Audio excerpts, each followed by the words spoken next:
but I already know we're definitely starting in caterpillar pose. So this posture is usually a posture that we practice at the end of a yang session. So in the mornings, our body are a little bit tighter, a little bit less, open. So don't force yourself anywhere. You're gonna come with your legs straight in front of you. And the first thing to do is to check out, can you sit upright? If you're sitting behind yourself, you wanna sit on a block or a book or whatever fluffy thing you can find, and elevate your hips. Now we're gonna do a slight variation of how we're gonna get into this pose.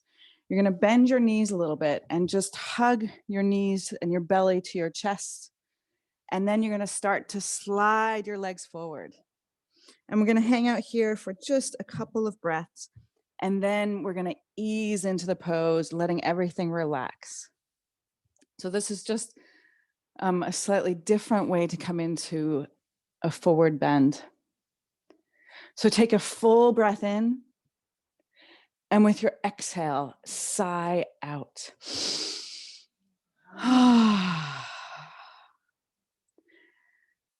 If this is your first time practicing yin yoga, wonderful, welcome. If this is your 1000th time, also wonderful, welcome. But we want to remind ourselves to practice in a different way. That's why a lot of the postures have different names. And here in Caterpillar, and in all of the postures, we want to first honor our unique biography as well as anatomy when we come into the pose. So each one of us has not only different fingertips and tips, but also fingerprints, different irises, as you've maybe learned, even a unique heartbeat, but even the way our bones are shaped. Like our femur bones have a unique turn of the head. Our hip bones can be pointing straight forward or all the way out to the sides. So the first thing we do is we honor what is possible in our body today. And you've done that already. Well done. The second principle is that once we find that shape, we're willing to get still, soft, quiet. So let go of as many muscles as you can. Let them soften. Let go of your pushing. Instead, open up to surrendering to actually feel the pull of gravity on your body.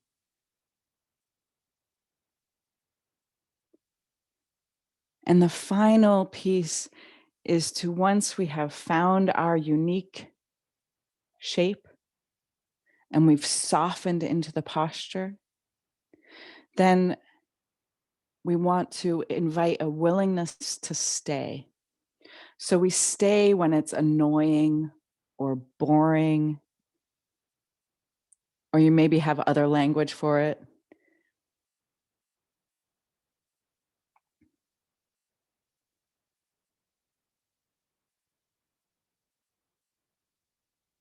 But you don't want to stay through sharp pain.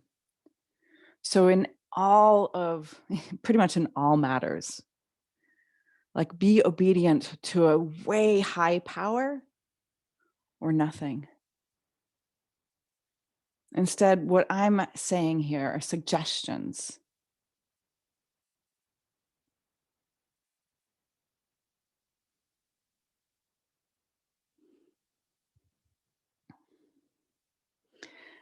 And with your inhale, roll up. We're always working with yin, but there's always a little bit of yang. So we're going to have a lion's pose here. So you're going to bring your fingers behind you with your fingers spinning to your hips. You're going to place your feet on the ground and you're going to lift your hips up. And if it's okay for your neck, you're going to drop your head back. You're going to bravely stick out your tongue like any good Kali picture. Look at your third eye and with a whisper, roar like a lion. So go. 2 more times, squeeze your buns, lift them up and One more time. Inhale, lift up your hips. And then bring your hips down to the ground. Unless you have fuzziness there, wipe off your chin. Not yet. Okay, bring the bottoms of your feet together. And you're going to measure about 2 hands length away from your groin. So it's about the right distance for you to fold at your hips and your head to come to your feet. That's the measurement, but we're going the other way. So first you're going to grab onto your shins, lift up your chest, open up your chest, look up. And then with your exhale, bring your elbows back behind you and maybe even shimmy them closer together to help your chest stay nice and popped and open. And if it's okay for your neck, you're going to hang your head back. If it's not okay for your neck, you're going to leave your chin by your chest, on your chest, around your chest. Take a full breath in here, and with your exhale, just sigh out. Now, about halfway through the pose, I'm going to instruct you to slide your elbows out and let your upper body come to the ground. If you feel like you need to go there before I instruct you to, you are so free.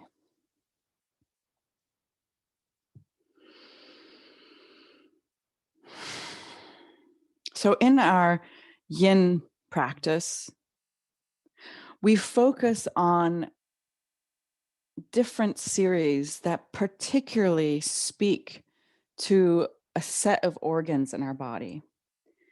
In traditional Chinese medicine, as it's grown out of Taoism and this picture of the whole universe, the whole world, our whole body being composed of yin and yang, it doesn't make any sense to look at something in separateness.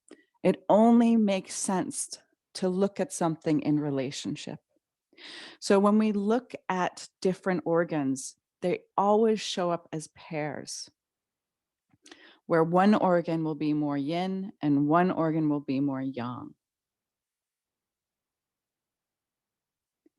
Allow your elbows to slide out to the side and gently bring your upper body to the ground, keeping your feet as they are.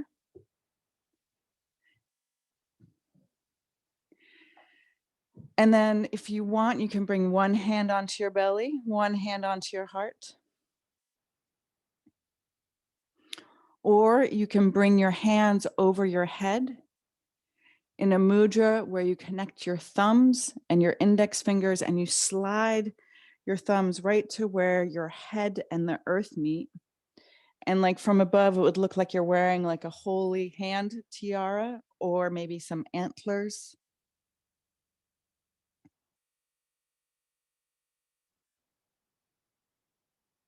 So today's series focuses on the kidneys, actually both of them, and the urinary bladder.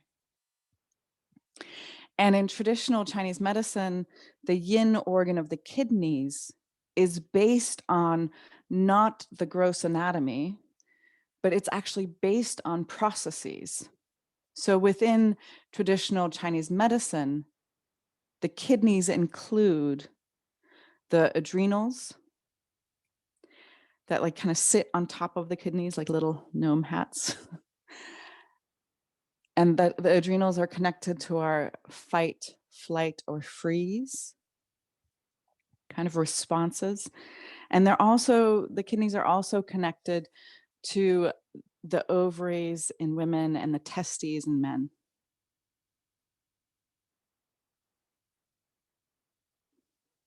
So when in ancient traditional Chinese texts, they talk about the kidneys, it's that whole group.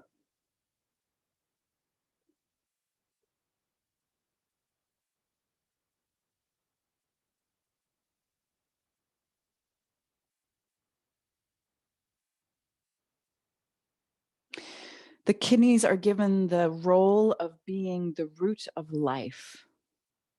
And they manage and are the divine conductors of balance in every aspect of our being, in our body, in every organ, in every cycle. Those movements driven by polarities, and even to the point where they rule over the cycle between life and death and life.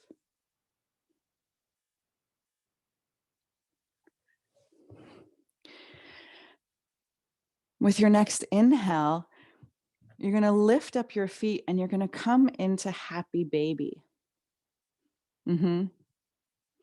So happy baby, it's just like it sounds.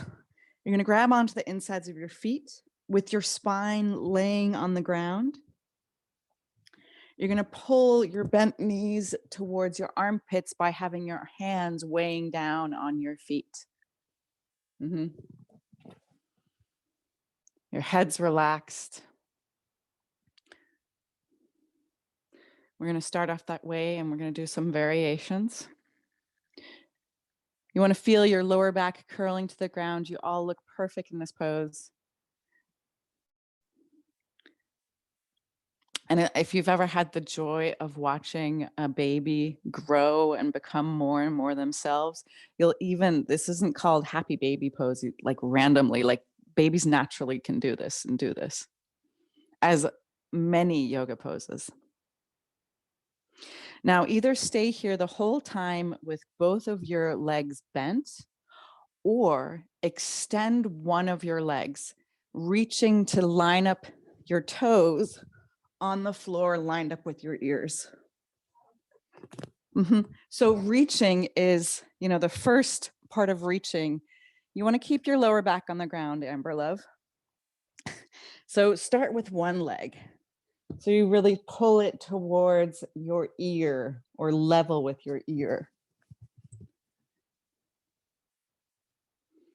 And I'll cue you to do the other leg if you're switching legs, if you haven't already. So the urinary bladder is the yang part of the organ couple. And it's a very particular organ and set of meridians, which are energetic pathways in the body. Meridians as they're referred to in Chinese medicine, or nadis as they are referred to in Vedic medicine. And one of the particular cool things about the urinary bladder meridians is, for those of you who study yoga, they go along the same path as the Ida and the Pingala, which are these two nadis that go down either side of your spine. And they are like the balancing poles, you could say. So just very quickly, they're masculine, feminine, or yin and yang. And in the subtle body picture through Vedic medicine, they go either side of the sushumna. And before I tell you what the sushumna is, switch your legs. So if you're straightening one leg, straighten the other and bend the other. The sushumna, you can understand it as this column that goes right in front of your spine, coming through the crown of your head, all the way down through your root lock. And it's the channel, and it's in traditional Chinese medicine. It could also be connected to the conception vessel and the government's channel.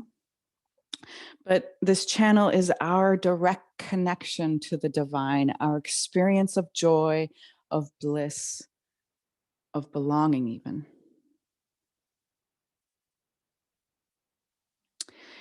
And the nadis, the Ida and the Pingala, what they do is one is on the right side and one is on the left side, but they loop around the sushumna energetically. And when we get out of balance, what happens is it's as if these are cords and they get tightened. And so they create these choke points along the sushumna, part of why we don't experience bliss all the time. And they pull, and these choke points are actually where they correlate to where our chakras are.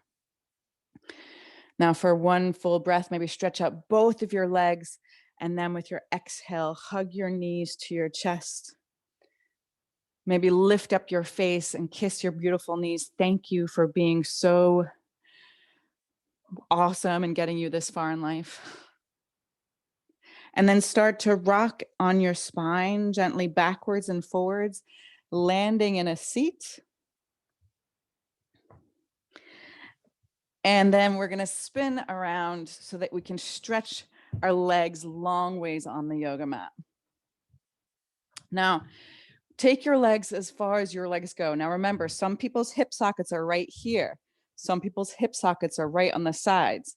So it's going to be, it makes a big difference in your anatomy. So see if you can sit upright.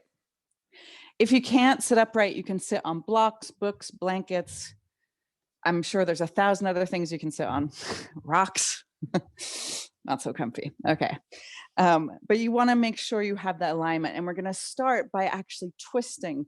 So do a little dance. I always think of a ska dance because my elbows are up high, but maybe you are a little bit more hippie this morning. Maybe you're loosey-goosey. Do some twists and then twist specifically to the left, a little extra to the left, a little extra to the left, and then bow over your beautiful left leg, letting your head drop towards your knee. That's also a great place if you want a blanket or a pillow on your thigh. It lifts it up to you so you can relax your head down. And in this version, we're twisting and letting our right shoulder be heavy. So your chest is coming down to the ground. You can feel a nice little squeeze in your belly.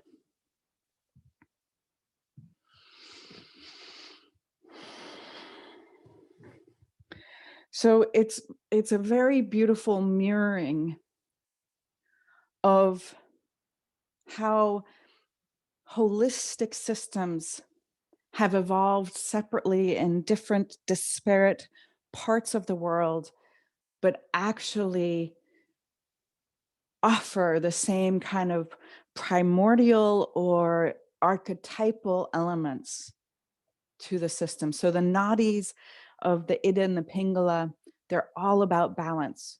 Just like the Chinese medicine talks about how the kidneys are all about balance, about balancing our fire and our water nature. Our masculine and feminine, our spiritual nature and our earth nature.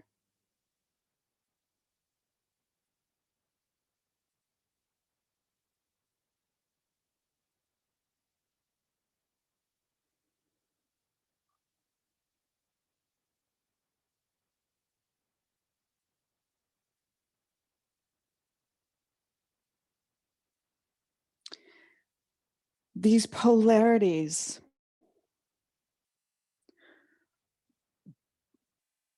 are polarities of life. So one of the key elements is that these polarities are in balance, but in a dynamic balance. If they were in a fixed balance, we would be dead. So it's this constant reassessing, reimagining, rebalancing out that is part of our liveliness.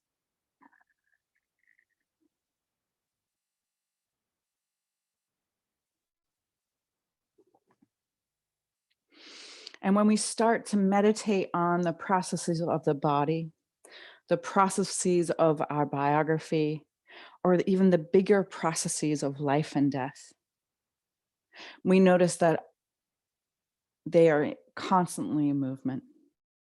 It's the catabolism and the anabolism, the repelling and the retraction, the yin turning to yang and the yang turning to yin. Now inhale, roll up. And you're going to place your hands about mid-thigh over your left thigh. You're going to flex your feet.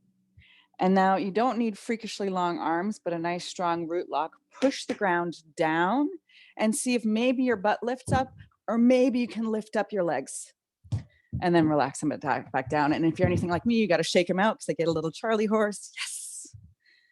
And then find your beautiful interpretive dance. Maybe it's a dramatic self-slip slapping thing. Oops, not the other people, hopefully. But twist and then start to emphasize the right side, twisting to your right side.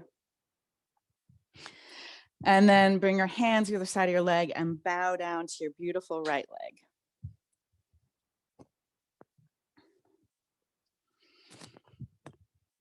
So whether we're looking at a field,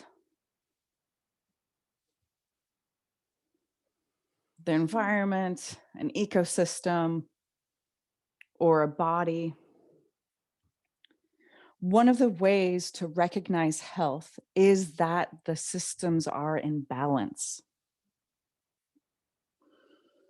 This dynamic, ever shifting, moving balance.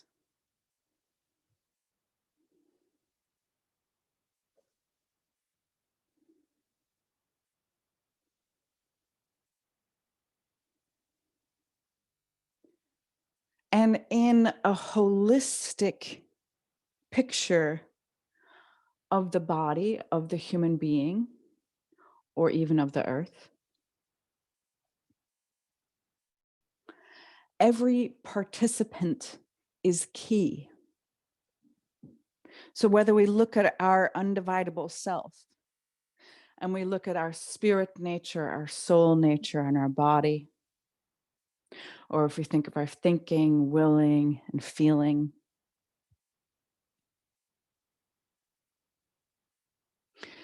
none of them are, no part of us is outside of this dynamic balance. So in traditional Chinese medicine, they recognize if you can actually change your thinking, it changes everything. It changes your physical body, it changes your energetic body, and it even changes your spiritual path.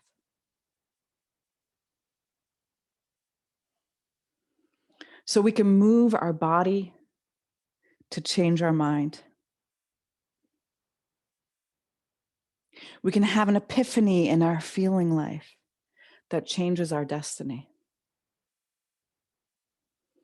It's like a spider web. So if you pull any part of it, the whole thing moves. And we want to start to just wrap our heads around that this is also true of us as part and beings of the earth, and us as part and beings of the spiritual realm. Now inhale up. Take your hands to either side of your right leg. You might find that you're way more engaged here. Lift up your hips or float your legs.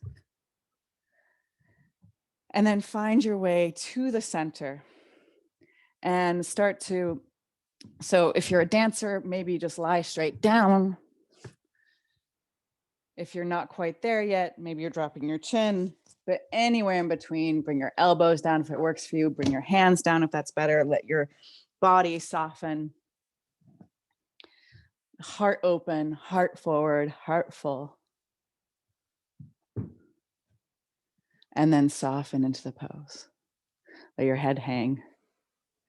So your back will curve if you're hanging your head. And what's cool is in our spine, which we have 8 layers of ligaments around our spine. But when our spine is curved is actually when the ligaments stretch. When our spine is straight is when our muscles are working.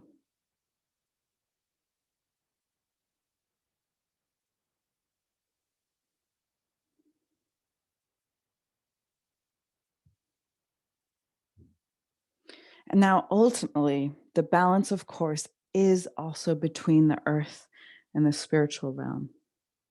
And it makes me think of this Sufi proverb, which is, I searched for God and all I found was myself. Yet when I searched for myself, all I found was God.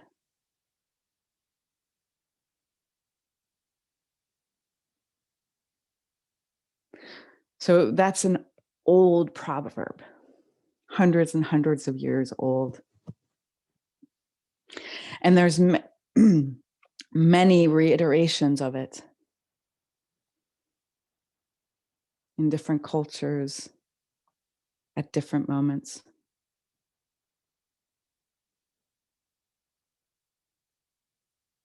And where we live in a world where so many struggle with the baggage that our religions have loaded onto God or loaded onto Jesus or loaded onto the Buddha.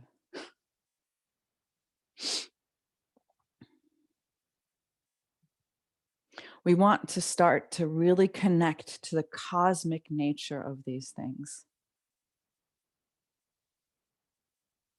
So in more recent years, 10 years ago, Orland Bishop put the same kind of idea in different words, where he said, there's no existence of God until you realize that you are a self-realized existence of God. So God doesn't exist until you realize he created you and that you were a divine being. You might be forgetting what that means when you're in this pose. With your next inhale, start to walk your hands back behind you. Now you can do another little booty lift if you'd like. And then just hug your knees in and drop your head for an intermission here. A little in-between pose. So I always feel like this is a little bird or dove going to sleep.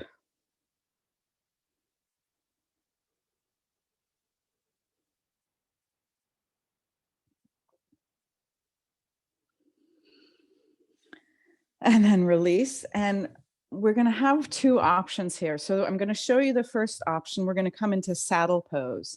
Now, for some of us, especially if you're a runner or have very tight thighs, it will be a harder pose. We have blankets in the room and blocks so you can improvise what you need.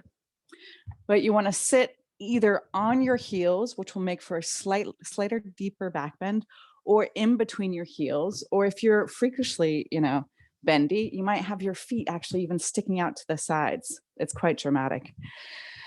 And then you're going to come back onto your elbows.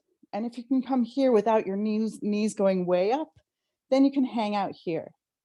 You may, if you're going to use pillows and blankets to support you, aim to do it underneath your shoulders rather than your lower back, because you want the empty space underneath your back. Now, if you have the flexibility, you can come all the way down onto the ground. Your knees can lift a little bit. That's okay, as long as there's no pain in them. And then you can take your arms up over your head. Now, there's several different variations. One is you can stretch one leg out at a time. The other variation is come into Sphinx. Remember, obedience is for dogs. Well, I might be a bitch. That's not what I meant. So coming into Sphinx is just like the statue. So you have your elbows in front of your shoulders and your legs passive on the ground. But try it out. If you can come down to your elbows, I feel like this is enough. You hang your head, you bring your chin to your chest if your neck hurts. And you might find on one day it's better than another day. And you can also put a blanket underneath your feet. This is a great pose to do on a sandy beach, actually, because your feet can like dig in there. So wherever you are, that's totally, and you don't have to do it. Okay. Take it as slow as you need to. Our freaking fast-paced race is so overrated. I've become like allergic to crisis attitudes. Yeah, bad timing to get allergic to that word, huh? But where it's just like, why does there have to be a rush? Why is there a crisis? Does there really need to be one? We might notice that we get in the habit of pretending like there is one to feel like we're important.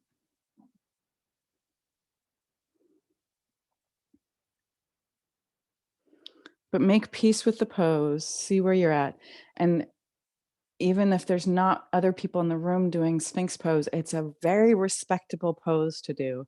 And it gets at the same thing.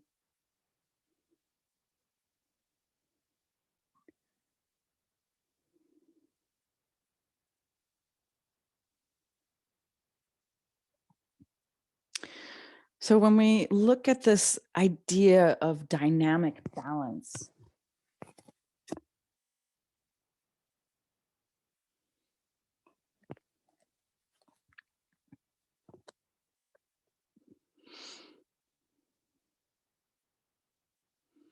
when we're looking at, like, for instance, in the body, if you're studying physiology or anatomy or biology or chemistry even, it's like breathing, another beautiful dynamic balance system, where instead of the inhale and the exhale, your body constantly is going through the process of catabolism and then anabolism.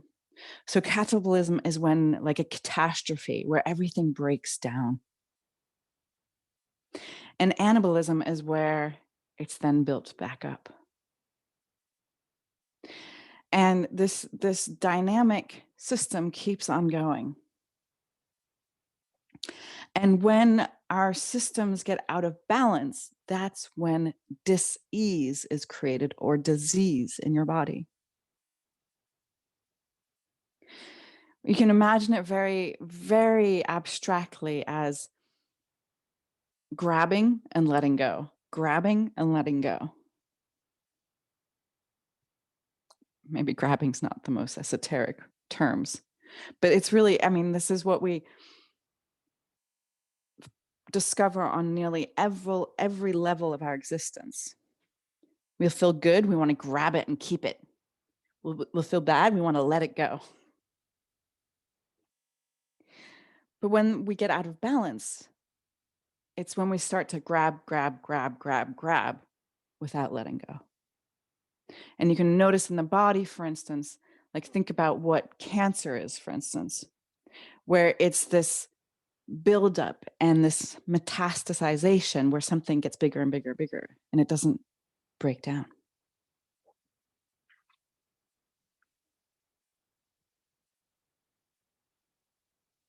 Now, when we contemplate this on a cellular level, not a big deal. It's so cool. Our body does so much without us even being aware of it.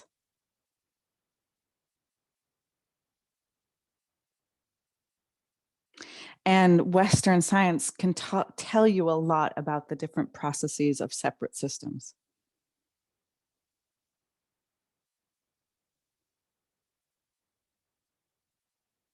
But when we start to lift up this idea, we can understand how our cells are participating, but then what is it in our body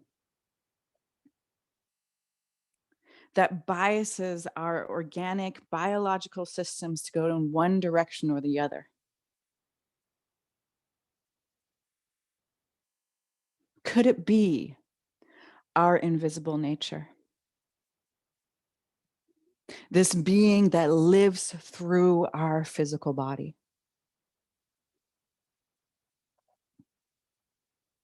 Now, start to help yourself up on your elbows.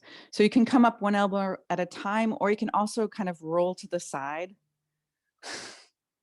however you want to get there. And I didn't say it earlier, but it's socially acceptable to moan and groan, cry, sob, laugh, apparently, if you're there for class yesterday, and wiggle out however you want to. It's nice to just come laying down on your belly, maybe wiggling your hips out to the side, or maybe after saddle pose, you really need to lie on your back for a moment. That's also fine. But if you haven't done it yet, just let's do it together. Take a big full inhale, with your exhale, just moan or groan. Oh, goodness. Life's hard. And then it's not. And then it's hard. And then it's not. And then find your way slowly to Sphinx pose. So even, Ami Love, if you've done Sphinx pose just now, pretend like it's a completely new posture. So let your elbows come in front of you. Stretch your legs out, let your feet relax. Now, if your lower back is not sensitive, take your legs wide, even wider than your yoga mat if you want. If your lower back is sensitive, bring your legs closer together. Now, if it's still too much to be up on the elbows here, you can even slide your hands forward and let your lower ribs drop to the ground.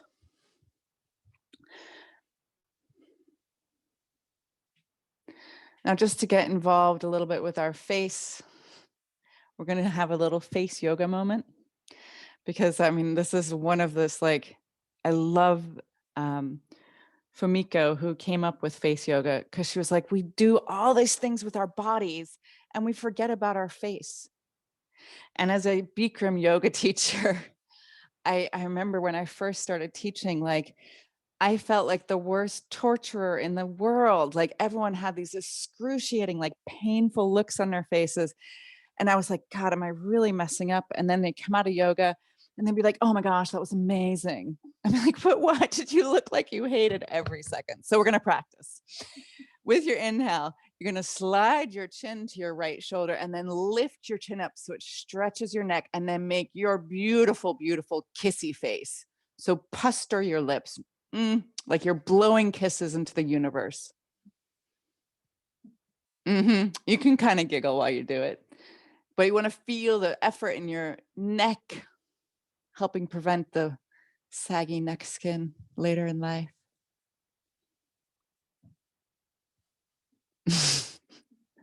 Like next week for me over here. Beautiful. Keep lifting up your chin.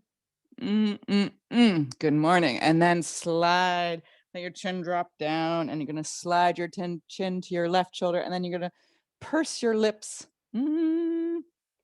Just notice for a moment what you'll do if people ask you to. Squeeze into your lips. Like, isn't it sweet and beautiful over there? Beautiful. And then bring your chin down. And finally, you're going to lift up your chin straight up as high as you can. Look up, and another loving kissy face. You can make different noises.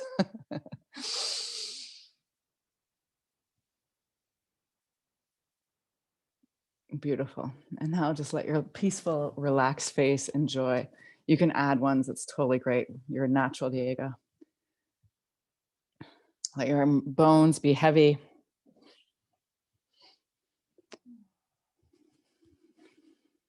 And it's okay to let your shoulders fall up into your ears, or to have your shoulders pulling down your back, whatever suits you best.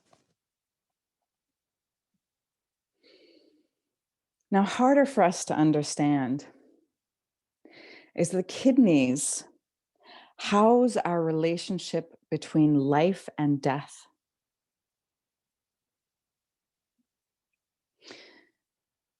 In our Western secular world,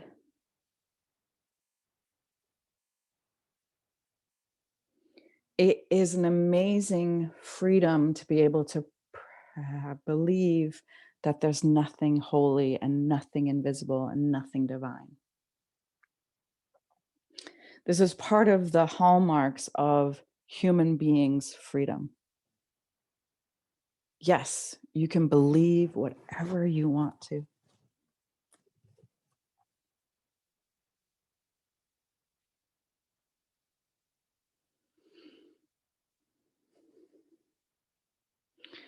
And a lot of what's happened in the past 100 years, especially, that as we've seen the corruption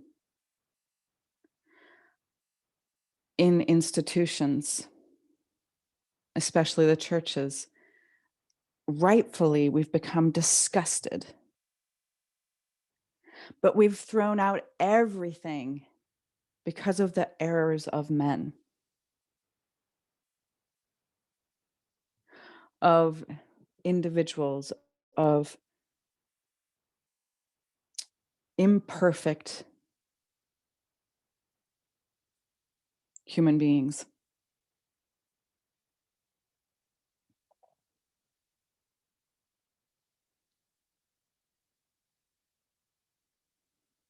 And it's time to reappropriate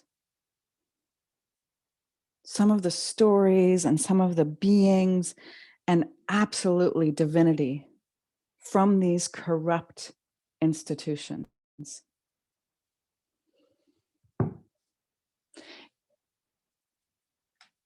I don't know about you, but I know they say kindergarten is like the formative time of your life, but I really feel like high school was much more formative for me. Lower yourself down to the yoga mat, maybe moan and groan. And in my senior year of high school, I wrote my first 20-page paper on the reappropriation of Barbie.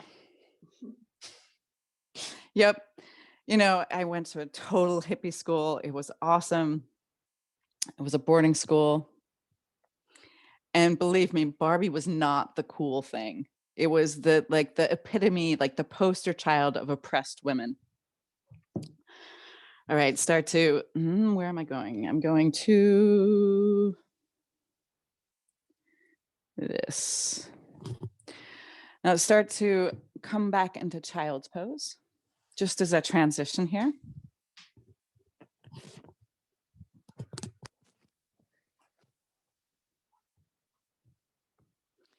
And then you're going to start to walk your arms to the left. So you're going to have a beautiful side body stretch all along your right rib cages.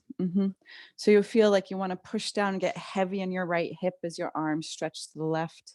You can take your knees wider if you want to. It might be more comfortable. Make the small adjustments to make the pose your own.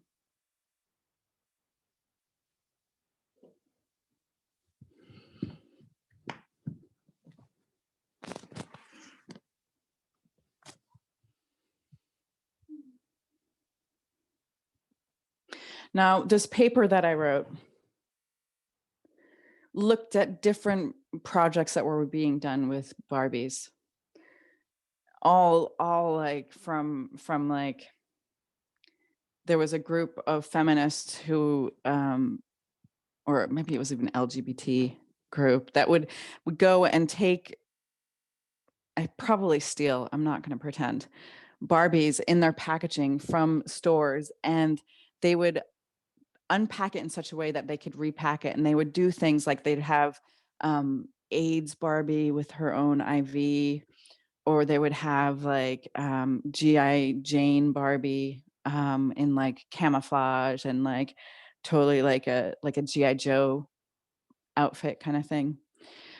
Or then there was this artist who did this whole series on the crucifixion in Barbie. I know, very strange stuff.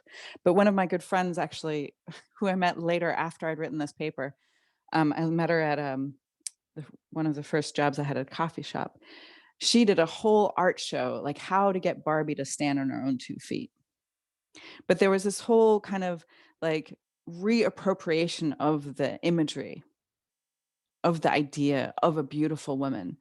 Like I'm right now trying to convince my really smart friends to do like back of book covers in like bikinis or like pinup girl poses, because we really need to stop this idea that if you're beautiful, you're not smart. It's ridiculous. So start to walk your hands back to center and then walk them over to the other side, feeling that you need to push down a little bit in your left hip. But in a similar manner, we want to liberate the divine from the confines of institutions that have used the divine as a tool of oppression. Because we want to be able to liberate and have the divine available to all, just like the sun.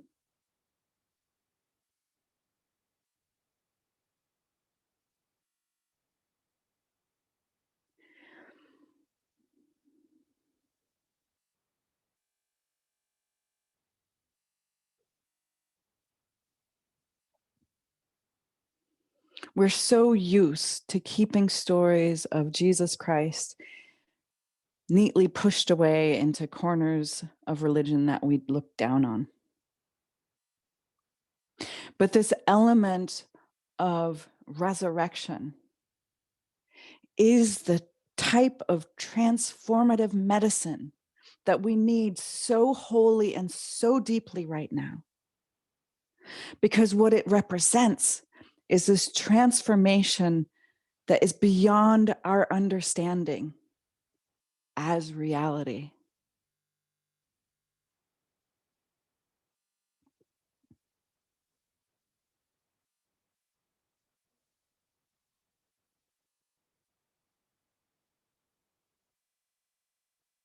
when we look at this healthy dynamic of balance where it's continually moving, what goes up must come down. What goes down must go up.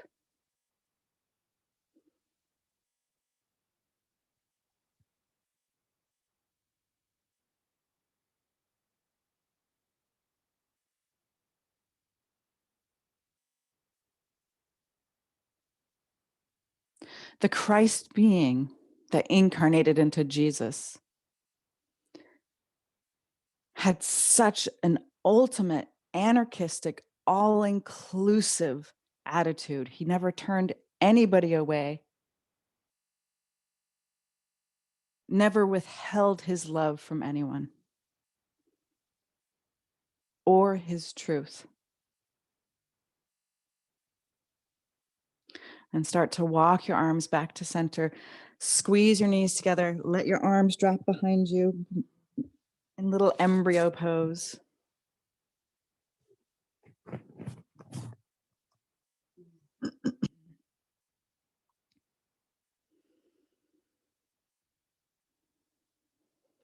And then inhale, roll up.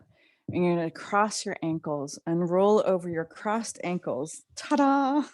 Miracles if you get out in front of you. And we're going to start similar to how we began, or the second pose. So you want your heels, again, 2 hands length away from your groin. And this time we're coming into butterfly pose. So again, grab onto your shins, lift up your chest, open your heart. And with your exhale, bring your chin to your chest and roll down, letting your head maybe relax in your feet, or maybe your head's just thinking about your feet. Your chin is dropping down, your spine is curving. Take a full breath in, and with your exhale, just sigh it out.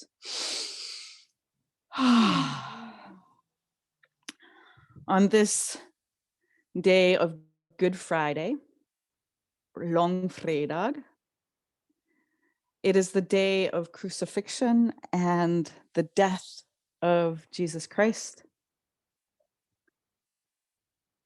And I am so lucky that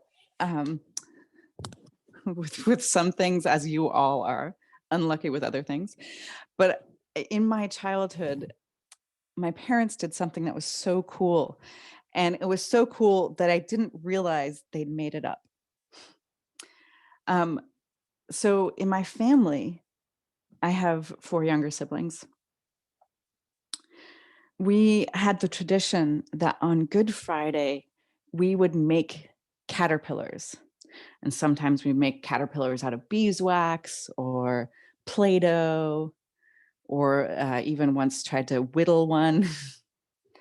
But, you know, it's great because to make a caterpillar is a pretty unskilled ask. And so really young kids even, you give them a piece of dough and they know how to roll it into a caterpillar. Let your elbows be heavy. Let your tongue relaxed. Allow yourself to be still.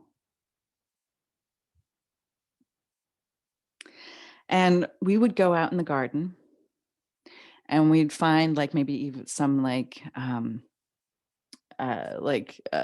what do I want to say, wool, like sheep's wool, or like a piece of silk, and wrap the caterpillar up, and we'd go and we'd hide it somewhere in the garden on Good Friday.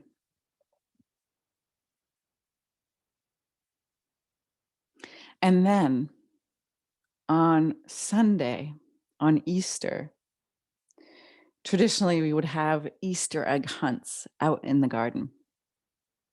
It would be, you know, I lived in so many different places, England, Germany, US.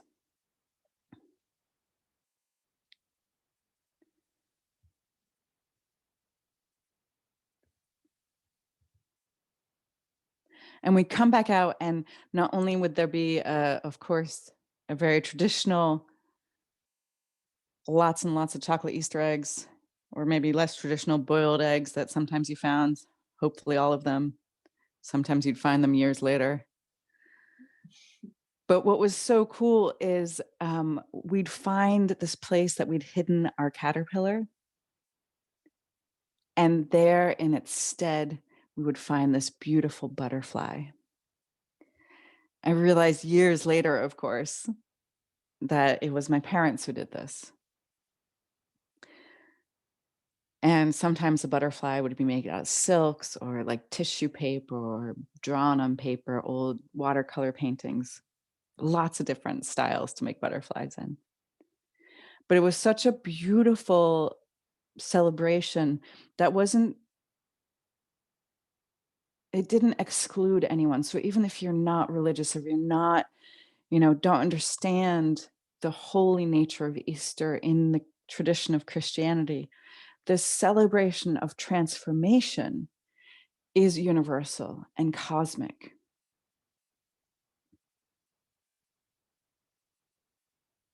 And we want to find this capacity in all of us to move from the caterpillar to the butterfly. And yes, we know it'll be another movement afterwards. But this spirit becomes manifest as we are in our bodies now.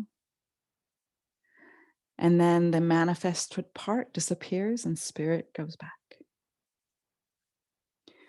With your next inhale, roll up and then stretch your legs out and come lying onto your back in Shavasana, which is corpse pose.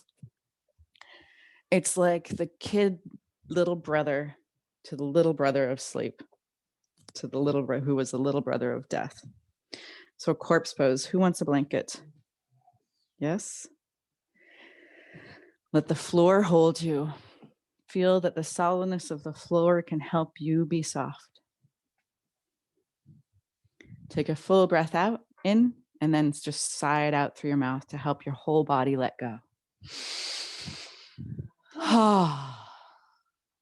It's okay for your shoulders. Have your palms facing up, open to receive. And if that's uncomfortable, you can always lay your hands on your belly.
With your next inhale, invite your breath and your awareness to the edges of your body. Wiggle your fingers and your toes and make some faces, perhaps. And there might be feet above you, but stretch your arms over your head, wiggle your feet away from your hands. And then hug into a small little ball and roll onto your side and just take for a moment this vibrancy and vitality, your dynamic balance.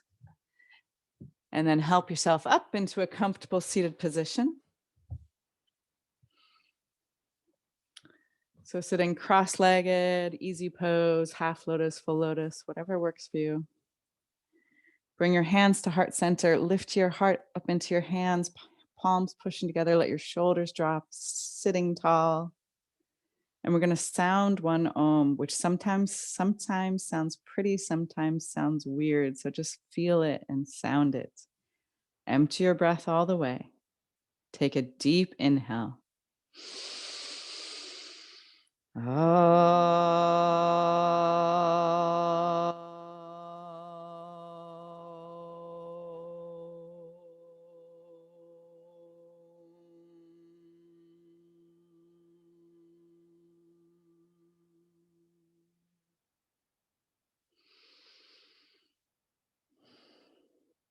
Bring your prayer hands to your third eye. Invite the divine light. And as we bow forward, together we say, Namaste. And so much love. Then make some noise. Whoa! So slap the floor. Yeah. Yeah. So thank you so much for everyone being in this moment together. Go out there and be holy and amazing.